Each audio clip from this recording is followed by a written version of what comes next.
guys! Welcome back again sa my YouTube channel. So, it's me again, Diane. So, kung hindi ka pa nakaka-subscribe sa channel ko, please subscribe to my YouTube channel and also click the bell notification para updated ka sa mga latest vlog ko pang gagawin.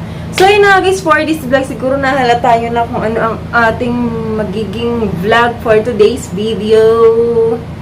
So, ayun guys, may isi-share ako sa inyo na product. Bubudulin ko na naman kayo sa product na ito. So, ayun guys, eto, share ko sa inyo itong nabili ko sa TikTok or sa online. May mahanap din kayo dyan sa Shopee or sa Lazada. So, eto guys, ayan. Stay Young 5-in-1 hair blower or hair stylish, ganon. Kasi, bakit 5-in-1? I-share ko sa inyo kung bakit siya 5-in-1. So, bago muna natin simulan, magsusuklay muna tayo dahil kakaligo ko lang. So, yun nga, para ma-share ko sa inyo itong product na ito. So, mapapansin nyo guys, mahaba-haba na yung aking buhok. Ayan. Kasi dati ako ay nagpagkupit ng pagka-iksi-iksi. Sabi kasi ng katrabaho ko, bagay daw sa akin yung maiksi. So, si ate mo, girl, nagpagupit ng pagka-iksi-iksi. So, nagsabi naman na nawala daw yung dating ko.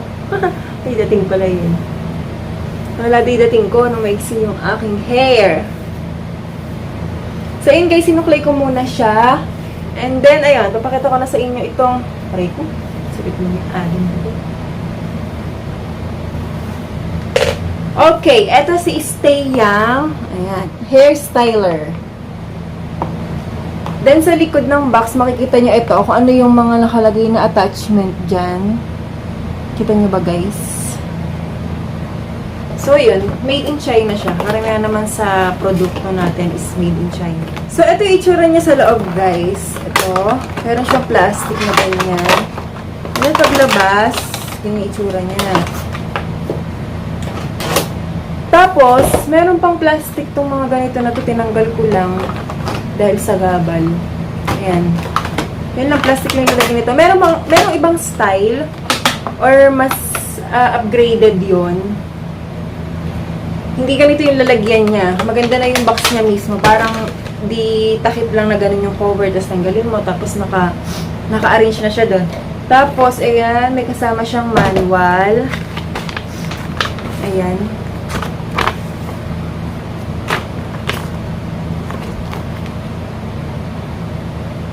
So, eto, makikita nyo dito, ayan, may overview. So, lagay natin sa screen. Basahin ko sa inyo. Pangit ang buko.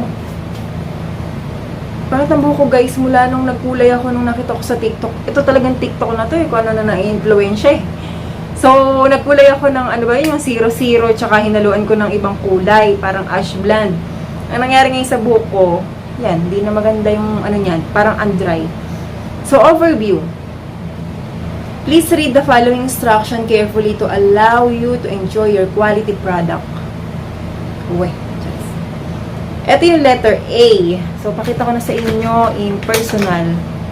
Ito yung A. Ayan, A. Ito yung cool tip niya. Hindi umiinit ito pag hinawakan mo. And then, yung letter B, detachable spiral curler attachment. So, ayan, pangkulot siya, guys. Dalawa to kasi meron tayong left and right. Walang nakalagay na left and right. Alam ko sa ibang upgraded nila na ganyan, merong left and right. Ang makikita mo lang dito is, ayan. Kita nyo ba? Ayun, ayun. Merong arrow. Kita nyo? Ito, may arrow pa ganon. And then, meron ditong arrow pa ganon naman. Ngayon, kung paano ba ang mangyayari. So, later, papakita ko na lang sa inyo yung actual para hindi na tayo malito. And then, ano yung letter C? Patalon-talon naman to. Ito yung letter C. Ayan. C is unlocking button. Ito to. Ito yun, guys. Napipindot to. Ano ba? Focus. Ayan o, napipindot to. Ayan. Pipindutin nyo lang to para isuot dito sa ibabaw yung mga attachment. And then, the letter D is the power switch or temperature regulation. Ayan, nakalagay pala dito. Power switch. Ayan, makikita nyo guys, meron dyang number 0, 1, 2, 3. Yung number 0, syempre yun yung off. Number 1 is the 55 degrees Celsius. Number 2, 80 degrees Celsius. And the number 3 is 105 Celsius. And then the letter E, this one is the letter E. Ito. Yung letter E is hinge reel filter. And then the letter F, this one. Ayan, umiikot to guys. Para kung ano mang gawin yung ikot-ikot dyan, katulad ng mga ginagawa niyo sa mga ano dyan. So, letter F is hanging loop. And then G. Where is the G? This one. O, diba? Talong-talong siya. The letter G, blower attachment. Ito yung pangtuyo ng buhok. Siyempre, blower nga. Alam nga naman, pambasa. Letter H is this one. Yan. Letter H. Curler brush. So, eto, pangkulot din siya. Or parang pwede mo siya ipang volume, ganun. Or kulot na ganyan. Kaso, ang delikado niya. Ano siya, umiikot-ikot ko. Like this. Hindi mo pwedeng iikot ng todong-todo yung buhok mo kasi may possibility na mabuhol-buhol siya. And then, the letter I is my favorite. Letter I. So, yung favorite ko to, multi-function brush. So, ang ginagawa ko guys, ito kasi diba yung pantuyo mismo, yung malakas siyang ganun. Ito na yung ginagamit ko. Itong multi-function brush na to is siya yung mismo pang straight sa buhok natin. Ganyan. So, sige na, tara napakita ko sa inyo. Yun lang guys, medyo maingay siya. Medyo malakas. Baka hindi nyo marinig yung boses ko mamaya pag inon na natin to. So, ayan, ito yung saksakan niya. Hindi nyo na kailangan ng mga adapter kasi ganyan na siya. And then, mahaba din yung pinaka-cord niya. Ayan. Nasa isang dipa. Hindi ko alam yung sukat nito. Sa isang dipa. So, ipapakita ko na sa inyo, sasaksak ko muna siya, guys. Isiguraduhin nyo lang na naka-off muna yan. Saksak natin. Ari ko. And then, ayan, merong nakalagay dito na stay young. And then, okay, on natin. Number 1. 2. 3.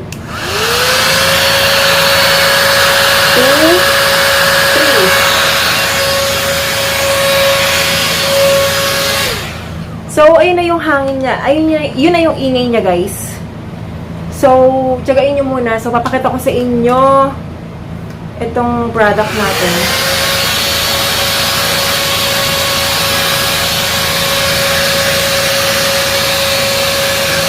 So, yung kita nyo, malakas naman yung hangin niya, diba? Ayan.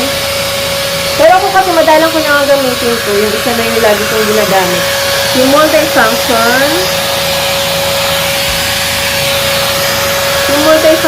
brush.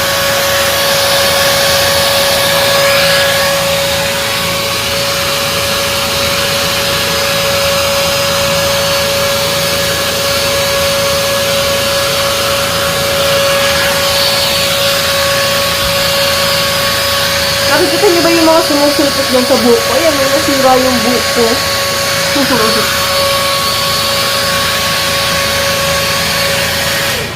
Alam niyo pa naman girls, isa sa nakakapagdagdag confidence sa atin is yung hair natin. Pero ayan nga, kasi naluto sa gamot, hindi nabanlawan ng maigi. Ayan, putol. So ayan, tumutubo na siya kaso ang pangit tingnan.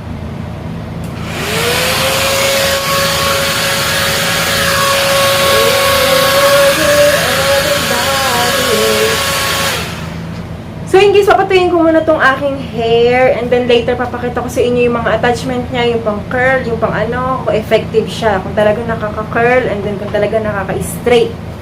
So, ayun guys, manood lang kayo dyan, papatuyin ko lang muna ang aking buhok. So, ang ginagamit ko lang nga pala dito is yung number 1.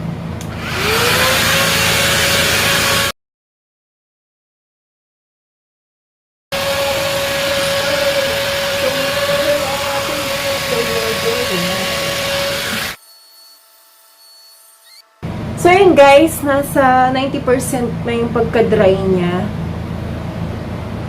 Mabilis din naman itong makatuyo, pero mas prepare ko na din talaga kasi ito para direct na siyang nai-straight yung buhok ko. So, tsaka ayan, kung mapapansin nyo, hindi ganun katuyo yung mga root niya. Pag ito yung gamit ko kasi, wait lang, palitan na natin. Medyo mainit pa siya. Nag-iinit siya kahit nakawan lang ako. Ouch. Okay, palitan natin. Ayan na guys, ganito. Ipipindutin muna natin to. Pindutin, and then, isakto natin. Ito. Isakto natin dyan. May araw naman yan. Ayan, may araw. May araw ito, may araw ito. So, ayan. Ayan, nakalak na yan. And then, ayun, tingnan nyo. Ito, di ba, nakaangat pa yung aking bangs. Then, pag ito yung ginamit ko, mawawala na yung angat nito. Kasi nga, ma-straight niya din. And then, gagamitin natin dito para mas straight siya is yung number 3. And then, paano siya ma-straight? Ipipress natin na pa ganyan. Yan. Ayan, start na natin. Yan, todo ko to number 3.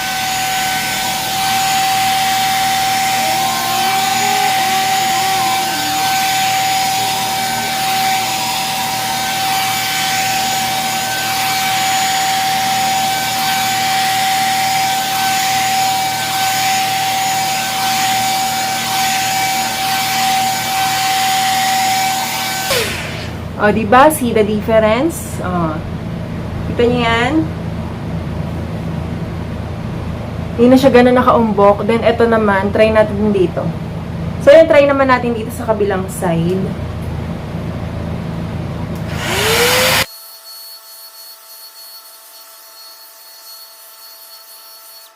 See? Kaya multifunction siya. So, ito, gusto ko din dito dahil, ayan, natuyo niya na din agad yung ano ko. Yung sa mga root.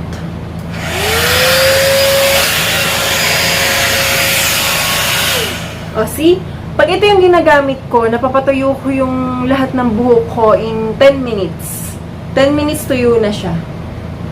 Kasi medyo makapal din yung buhok ko, and then mahaba, kaya abot talaga siya ng 10 minutes. Kung maiksi lang naman yung hair mo, kaya niya siguro mga 5 to 7 minutes. Ganun. Ayun yung problema ko guys sa buko. O, di ba nag-dry na siya? Yung dulo, ang pangit. Nag-bangs-bangs pa kasi ako. Okay, next attachment. Try natin. Wait lang, palamihin ko lang ito ng light, ng very light. Hindi na siya ganun kainit. Okay, sige, try na natin itong pangkulot. Ayan, yung way niya is pag ganun. Pag ganun? Pag ganun. Okay, dito siguro siya. Pwede siya dito. So, ayan. Itatodo din natin to. Dito tayo sa 105 degrees. Sa number 3. Hindi napansin yung bangs ko. So, ayan. Kuha muna tayo ng... Wait lang. Ibababa ko kayo. Kuha tayo ng kaunting buhok muna. Kaunti lang. Manipis lang. Yan. And then, tabanan natin sa dulo. And then... Yung heat niya is gagawin natin 105 sa number 3 na tayo.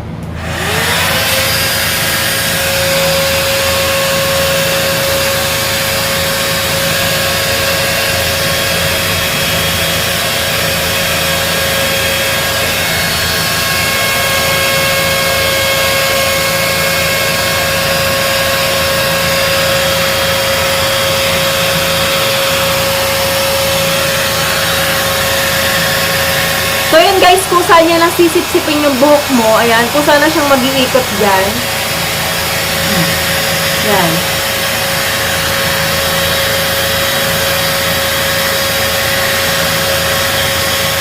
So, stay natin ng mga 10 to 20 seconds.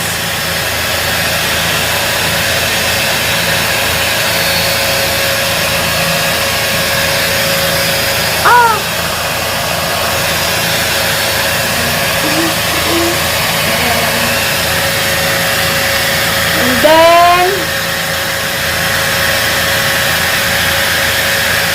may napanood ako, ang gagawin natin after ng mga 10 to 20 seconds na maiinit, gagawin natin na yan.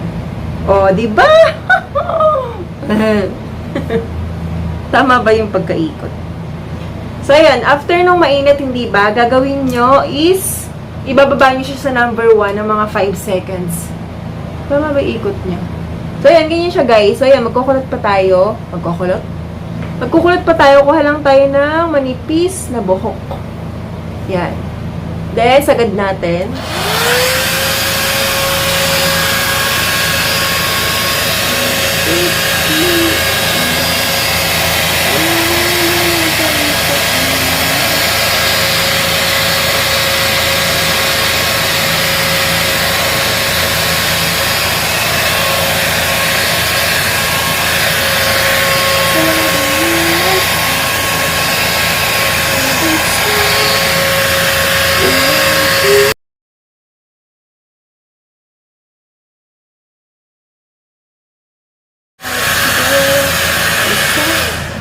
Okay, we're done. Sa ating pangalawa, ayan, ganyan pababa. O, di ba? Ang pretty!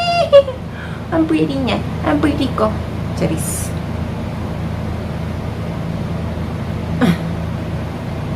Di ko alam kung tama yung ikot ko o dapat pa ganun ako. Di ba? So, mali. Mali ata yung pagkarol ko. Dapat dito sa kabila ito. So, try natin sa kabilang side. Kung much better ang itsura niya pagkabila. So, yun, nakita nyo naman na straight ito. And then ito, nakulot.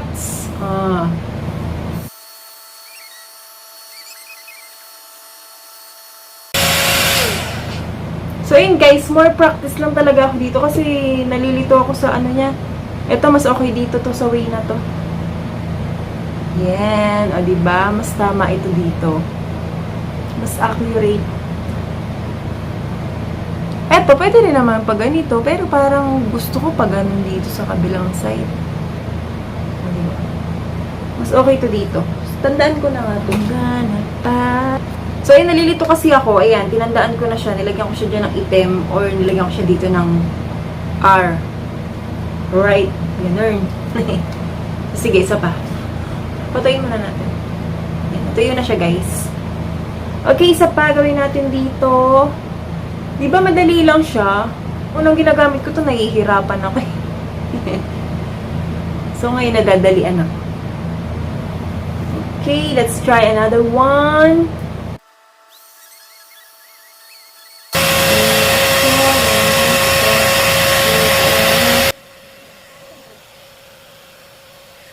And then, up. And then, charan! Hindi ganun nakulot sa taas. So, sa mga sanay na magkulot dyan, kayang-kaya nyo na yan. O, di ba? Ang galing naman yan.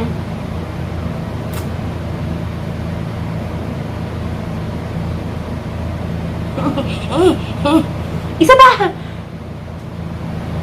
Alam nyo bang gusto ko nang magpakulot ng buhok yung permanent na kulot? Ganun.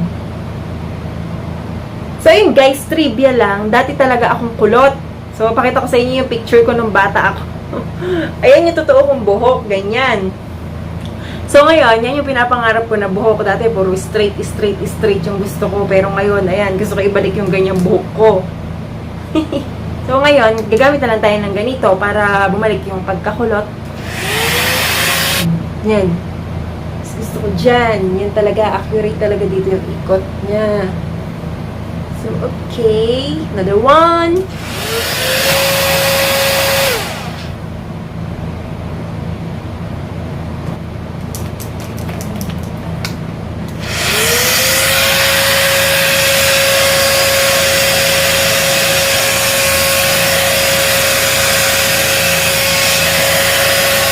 Ito pala, kung sa maiksi buhok bagay ito, yung ganitong attachment. Kasi, kung lagi na fly away yung buhok nyo, pwede nyo siyang ipang ganon. Yan.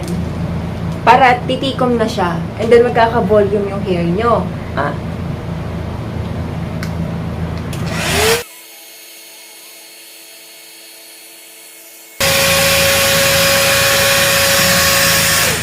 Ayan, ganyan lang guys. O, diba, parang volume niya din. Parang naging buhaghag yung hair ko. Kaya pang volume siya. Bagay siya sa maiksi ang buhok. So, yun guys, okay na to. Okay guys, so magkano ko nga ba itong nabili? Teka lang, tagalin natin. Ang saksak. Magkano ko nga ba itong nabili? Nabili ko siya for only less than 1,000 lang naman to guys. Kasama niya yung 5 attachment na yon. Check nyo na lang sa Lazada, sa Shopee, or sa TikTok. Kung gusto nyo, ilalagay ko yung link ko dyan sa TikTok kung saan ko siya binili. Sa description box below. Nasa 899, mga ganun. May makikita din kayong 799. Basta maghanap na kayo sa online, guys. So, ang isearch nyo lang is Stay Young 5-in-1 Hair Styler. So, di ba? Ang pretty ng pagkakakulot niya. So, that's it, guys, for today's video. Hope you like this video. And please like, share, subscribe. And hit the bell notification para updated ka sa mga latest vlog ko pang gagawin. So, thank you for watching. Bye-bye!